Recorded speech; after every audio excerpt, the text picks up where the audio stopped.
All right, so those are the headlines, ladies and gentlemen. And of course, on the show today, we will be joined by Meta India's business head, Sandhya Devanathan, who recently was given additional responsibility to lead the company's Southeast Asia business along with the India business. So we'll be chatting up with her on that. And of course, besides a mega push to AI creators economy, now tech giant Meta is tapping states for e-governance push. States like Andhra Pradesh, Maharashtra and Odisha are collaborating with Meta to launch WhatsApp-based chatbots for quick access to various services. But that's not all. So let's dive a bit deeper into the company's strategic plans ahead for the India market. And now joined by Sandhya Devanathan. Sandhya, thank you very much for joining us here on ET Now. First things first, congratulations on the new elevated role. How do you plan to cater to the unique needs of these markets, and in what ways are these markets different from the India market? Sumita, firstly, delighted to be here, and thank you for having me to speak with you. Like you said, they are, very different markets, but they're also similar and they're very exciting for Meta overall. So I'm very thrilled to be stepping into an expanded mandate, because I also see, where we can sort of lean in on similar things across both markets. Both of these markets, be it India or Southeast Asia, represent some of our largest user footprint for Meta globally. So that's exciting. The second is, of course, all the learnings that we've had in India so far for the last 2.5 years. We've really innovated on a lot of work in business messaging, which we'll talk a little bit more about, hopefully, during the course of this interview. But equally, we've also done some pretty cutting-edge work on Reels and creators. And similarly, Southeast Asia is also, where there's a lot of innovation on both business messaging and on these are video-first, video-led markets. So I do think that there is synergies across both, but it's early days yet. I'm yet to start on the new role, on the expanded scope. So I'll have more to share maybe the next time we speak. Absolutely, and we can't wait to talk to you about all of those new projects that you will be taking up so far as these markets are concerned. But Sandhya, let me also ask you about global geopolitical uncertainties. What's the impact that as a business you've felt, and what's the anticipated impact that you're looking to face post July the 9th, which is when the period for reciprocal tariffs really comes into effect, and that leeway that was given by the United States comes to an end? So I think, Sumita, really, let's just take a step back. And I think I want to sort of change the time frame to looking beyond just recent geopolitical events, right? Because across industries, when I talk now to CEOs or the C-suite or CMOs, what's really clear is that businesses are building for uncertainty in their playbooks, right? And that certainly happened. That's a learning from the COVID days, when we saw a lot of uncertainty, and businesses had to move and react very, very quickly. And even more recently, other global geopolitical events, to sometimes macroeconomic uncertainties that have followed as well, which is, there've been changes on funding, there've been tariffs. So there's a lot of, I think the one thing that every CEO that I talk to is used to now is incorporating uncertainty, like I said, in their playbooks. What we've done in the last, since the start of the year, is we've had a lot of summits with agencies, with VC funds, with small and large businesses. And what is common through this all is that during times of uncertainty, what businesses and what CEOs and C-suite CMOs are looking for is the most efficient growth. So that is what they're looking for. And what our partners and the industry keeps counting on us is really to help them through these difficult times, through these uncertain times, and lead with efficient growth. So, and I think that's where we've really delivered. Our performance advertising solutions, especially because of the investments that we made in AI, will continue to help drive results for businesses, whether you're a large or a small business. And I think what we've also done is we've focused on creating a lot more opportunities for these businesses to drive growth with what we've done on Reels, what I talked about on business messaging, that we think will help them get even better results. And one of the things that I'm really, happy about is we ran an internal study recently. And what we found is for every rupee that a business is spending on Meta platforms today on advertising, they get a revenue of around 3.15 rupees, right? So that to me is a testament that we are in fact helping businesses drive growth and helping them drive really efficient growth. Right. So it seems that uncertainties are going to be the new, reality that businesses will have to factor while planning ahead. But let me delve a bit deeper into that. So how are advertisers looking at these new realities and shifts that we're seeing across the globe, at least advertisers that you're dealing with? You have spoken a bit about that. And would it be right to say then that planning has now become more near-term than long-term? So I think this is a real conundrum, right? How do you plan for the long term, even as you take care of the short term? And that's why I go back to this theme of efficient growth, because I think that is something we're seeing a lot more, where, the conversations have really shifted also towards, how can I drive conversions? How can I drive actual sales? How can I think about, even as I build my brand for the long term, that it's also delivering in the short term? So what that has led to is interesting conversations where I've had CEOs also sit in on meetings where we've sort of done planning, for say the next 6 months, for the next year. But I think it's a healthy tension to have, right? How do you build for the long term, even as you take care of the short term? And I think one of the ways in which people are trying to solve for that is by focusing on efficient growth. And again, I go back to this number, which sort of tells you that efficient growth, which is the 3.15 rupees for every rupee that's spent on our platform. And that's what we work with, advertisers, large and small, on. Right. So, Sandhya, Meta is present in, I believe, over 20 countries. And amidst these geopolitical changes that we're seeing, how is India being looked at by the top leadership at Meta? And will investments in this market see a bump up? Look, and I've said this before, India continues to be one of the most important countries for Meta globally. And it's not just because it's a large user base. It's really because it's at the forefront of a lot that we are doing on innovation, on entrepreneurship, and on digital transformation, right? It's just an exciting place to be. And that's definitely something that, leadership and Menlo Park sees. And, I'll just give you some stats, and then I want to talk to you about, our Ray-Ban launch that happened recently. Over the last few years, if you saw, India's been the playbook for a lot of our products and adoption, right? So we were the first among the first countries to launch and test Reels in 2020, right? And today, India actually tops Reels creation, I think, with the most number of Reels produced every week globally. So you can see that, that amount of effort, innovation, time that product teams have spent is actually, showing up in the way Reels are created in the country. The largest community of Instagram creators globally in the world for us is right here in India. And India was also where we launched payments on WhatsApp Business. And just in the last 6 months alone, when, transactions on payments on WhatsApp have more than doubled, right? And businesses that's actually implemented native payments have also seen results, which is a 25% improvement in conversion. So I would say that all of that's been exciting. We are now the largest market for Meta AI. So a lot of our effort as a company, as you know, Sumita, has also been, on AI over the last decade, right? It's nothing new to us. And India is where we're seeing huge Llama adoption. We recently just launched Meta Ray-Bans, which, are AI-powered glasses. And, the initial reaction has been great. And it's also the largest market for Meta AI. So even not just on what we see with advertisers and with businesses, but also in a lot of our important innovation that we're doing on AI, we see India as a huge and significant, important country for Meta.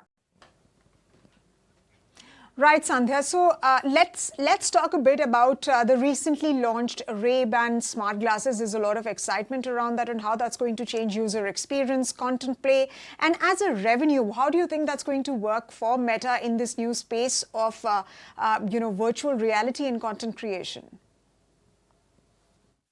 Look, I think, have you tried them on, Sumita, the Ray-Ban glasses? I haven't yet. I'm sorry, I haven't yet. No, and they just launched in India. And the reason I asked you the question was you should, because I use my Meta Ray-Bans all the time, right? It's completely hands-free. I wear my glasses on, I do my WhatsApp calls on it.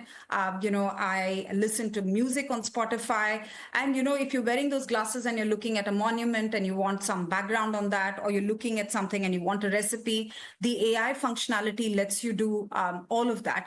And really what that means is if that you want to capture that really special moment, whether if maybe you're on a walk, maybe you're with your child, maybe you're skiing. I actually did this. I was in Jodhpur and I was ziplining and I had my Meta Ray Bans and I recorded the whole thing. It was incredible.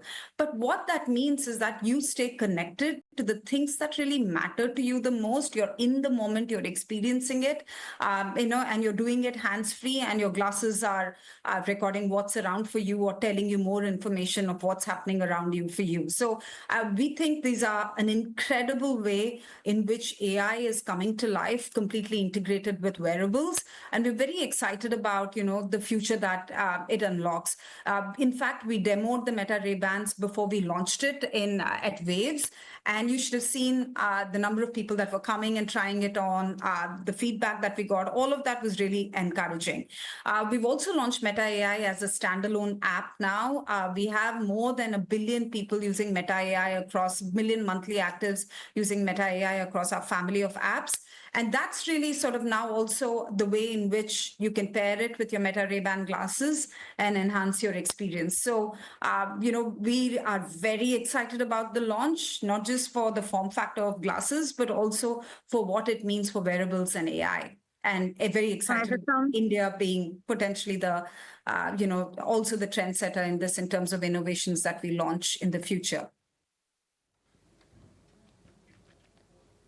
Right. So that sounds very interesting, given the fact that, how it's going to operate within the connected ecosystem. Plus, Sandhya, there's a lot of focus as far as Meta is concerned. It's giving a lot of focus on AI. Mark Zuckerberg himself has spoken about it multiple times. So what does this really mean specifically for the India market, this AI push? Because we are also seeing the government is giving that push.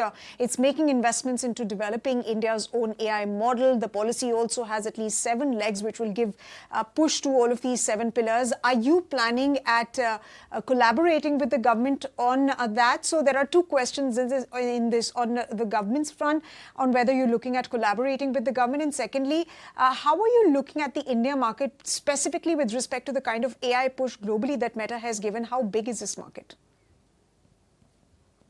Look, I think a whole bunch of questions there. So if I were to zoom out, I just want to take a minute to talk about, our investments overall in AI, right? And if you see, like I said earlier, none of this is recent. We've invested heavily in AI on our platforms for a very long time now. We've also invested in, FAIR, which has published a lot of research, published data sets, which led to us actually releasing Llama, our first ever open source model, large language model, a year and a half ago. So I think what you see is that we made significant investments, and you'll continue to see that play out. What that means for us in India, I break it up into a few things. One, what are we doing for our businesses, right, on our platform, large and small? And there, I think what we've now done is AI is already proving to be completely game-changing for businesses of all sizes. Nearly every advertiser on our platform uses some Meta Advantage product, which is basically AI sort of taking the calls on where to target, what kind of outcomes to get you. So if you're a small business, you're not spending your time thinking about how do I set up this campaign. You're just giving, Meta an objective of I want more sales, and, Meta's Advantage Plus suite of products does the work for you. And what we've seen is that we've now taken that and also launched generative AI ad creative tools. Again, if you're a business, you want to spend time on things that matter most to you, which is selling more of what you make or your services. And so what Meta's done is with this generative AI creative tool, you're able to create AI ads on the fly. It could be image enhancement, it could be text enhancement, and more than 4 million advertisers have used that. We're seeing a big rapid uptake, and India is one of the markets where we're seeing a lot of traction, where 30% more advertisers, and this is a global number, are using AI creative tools than they did last quarter. So that's on just, how we're delivering value to businesses of all sizes, because AI is businesses are telling us that AI is helping them automate. You asked me a question on how are businesses keeping up. One of the ways in which they're also driving more efficient growth is actually incorporating, the automation that AI provides for them today in their work. The second is just Llama, right? Which at the time that we launched, we were the first to launch an open source approach to AI. We believe deeply in this, and we think this will be a huge catalyst to turbocharge India's digital transformation. Our open source large language model Llama has been downloaded more than 1 billion times. Mark has talked about it, and India today is amongst the largest markets top markets globally for Llama usage.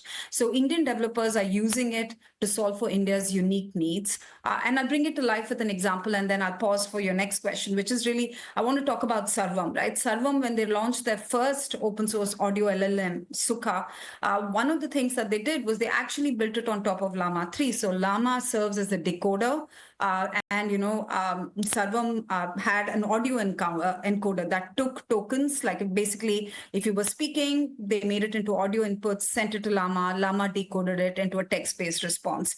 So you can see that more and more, we're seeing more and more developers and enterprises use Llama to drive innovation at scale in the country as well. So I'm seeing it play out both ways.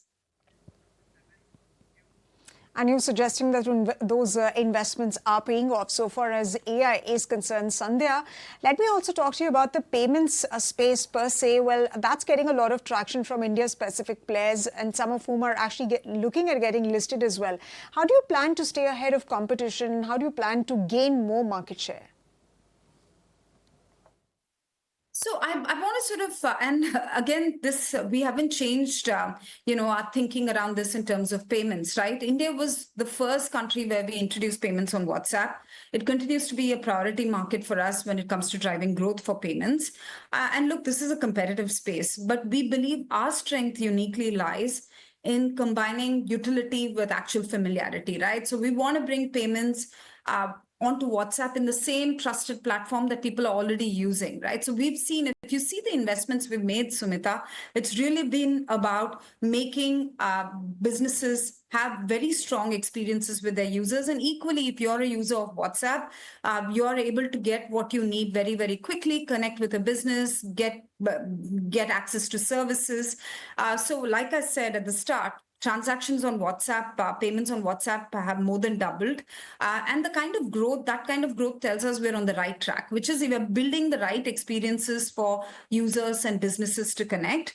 And we're hoping that they use that conversation to directly close their sale or their conversation or their service within WhatsApp, right? And by implementing WhatsApp, we've seen examples, play out in multiple companies. Policy Bazaar, for example, saw a 5x growth in their insurance premiums when they used WhatsApp business platform and, used the payments within the WhatsApp business platform. So those are the kind of experiences we want to create. Though not fully on payments, I do want to also talk about how we're enabling experiences on WhatsApp. So I don't know if you noticed, the AP government work to launch citizen services on WhatsApp. Again, there you can close the loop within the thread itself, but you can get birth certificates, you can get access to your tax records, you can book temple darshans. And since then, Maharashtra government has signed an MOU with us, Orissa government as well. So I'm also seeing not just businesses, but governments and citizen services also becoming, pretty... actually make inroads on our platform and offer those services to citizens. So that's also exciting for us, and payments enables all of that. All right, so let me now talk about, one of the other threads that you touched upon, and that's content creation. Now, it's been 5 years since TikTok was banned in India, and Reels was then launched in the country. Given the kind of, traction that you've received, it's amazing, the kind of spread that you have gotten via Reels. Can you throw more light on the kind of trends that you're seeing, the numbers that you've gathered, both from the video space, both from a creator and a business lens perspective? See, the one number that we will share is that globally, if you see, Reels get shared more than 4.5 billion times a day, right? And India is, like I said, the largest market for Instagram, largest country for Instagram when it comes to creators. We're also seeing the most amount of traction on Reels consumption and Reels creation as well. I think the themes that we're seeing, I want to talk a little bit about the themes that we're seeing in the creator economy, and because these have direct linkages with the kind of content we're seeing created and the overall short form video space. One is, of course, I've talked about AI a lot, but I want to talk about it in the context of creators. We are seeing increasingly AI revolutionizing content creation itself, because that lets you tell a story a different way. It gives you tools that you can use for innovative storytelling, for high quality content. We've had chefs and creators like Saransh Goylia or Sejal Kumar who are using AI to brainstorm different ideas for recipes and music videos and then putting out reels. So I do think we're seeing creators experiment a lot more with AI. We're seeing meme cultures come as well as a way. You would have definitely seen some meme or the other on Instagram, right? And those are some things that are, going pretty viral quickly on our platforms as well. The one thing I would like to call out, which is a little different from what you'd have seen 5 years ago, is creators are now collaborating. So we call this the rise of the creator squad. And that's been really exciting for us because they're joining hands to produce innovative content. They're co-hosting podcasts, they're sharing advice. So I think that's another one that, you'd have probably seen a lot of. And the last, which I think is really exciting, is the rise of regional creators and content. This is no longer, a metro game alone where you're seeing creators. Regional content is driving a lot of engagement, and regional creators are showcasing, their heritage. They're speaking in language, they're catering to diverse linguistic preferences. So all of this is something that's happening and is very exciting, right? Nearly all of the internet users access content, 98% of them access content in Indic languages. And I think Tamil, Telugu, and Malayalam are the most popular. So I think that is something that we're seeing as well. So it's been exciting for us just to see the big changes. So India's topping the charts for Reels creation, and India is the home to the largest community of Instagram creators in the world. And it's exciting to see that action play out on our platforms every day. Right, Sandhya. Just one final question before we let you go. So overall, you've spoken about how AI is revolutionizing content creation. You'll be betting big on that. You'll also be betting big on the creator collaboration as far as that piece goes. What else is Meta looking at when it comes to diversifying its India business? What are the key sectors that you'll be looking at focusing on besides these sectors that you've mentioned? What's the growth that you're anticipating for the India market?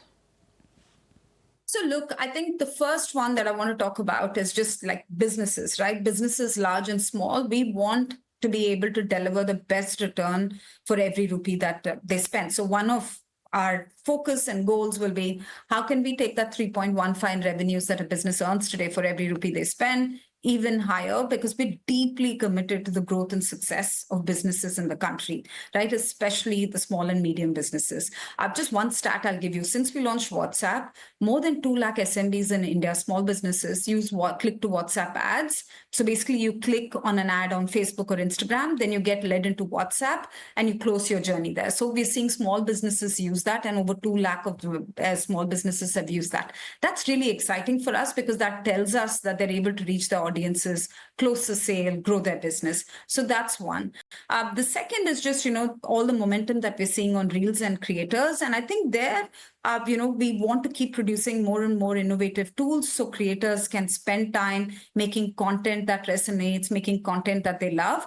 But equally, one of the efforts we made is connecting them to brands, right? So that they can also monetize their content. So if you remember, Sumita, 2.5 years ago, we launched Made on Reels, a very successful program where we connected brands to creators. And it was a learning journey for us as well, to connect the two and see that, that momentum actually take off.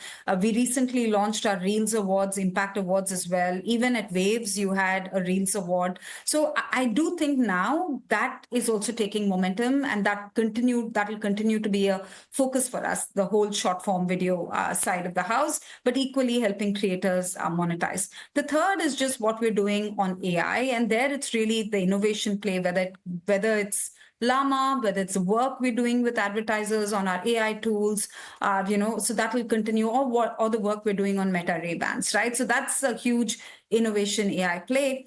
And last is just all the work that we continue to do on business messaging. So that doesn't change at all. In fact, that's something that's super exciting for us to see. And hopefully you've experienced the power of WhatsApp too, in terms of, all that you can do on WhatsApp. 90% of Indians have communicated, a Kanta survey that we did, talk to a business on WhatsApp, in the past week. So that's the kind of energy and momentum we want to keep building on and creating delightful experiences for users on our platform. Absolutely. That's been spectacular. Sandhya, thank you very much on that note for taking the time out and speaking to us right here in ET. And now, in fact, some key takeaways from this interview. Well, India continues to be a large market for Instagram. It is a priority market for payments growth and, of course, the several other verticals, including business messaging that Meta has. And, of course, now the push will continue from Meta towards the growth of the AI ecosystem in India. And, of course, you do have the Ray-Bans push as well coming in so far as the creators economy is concerned. Well, on that note, thank you very much, Sandhya, for joining us. And thank you very much, ladies and gentlemen, for joining us here on ET Now on Startup Central. Hope you liked the show as much as we did putting it together for you. From me and the entire team, goodbye and thank you very much for watching.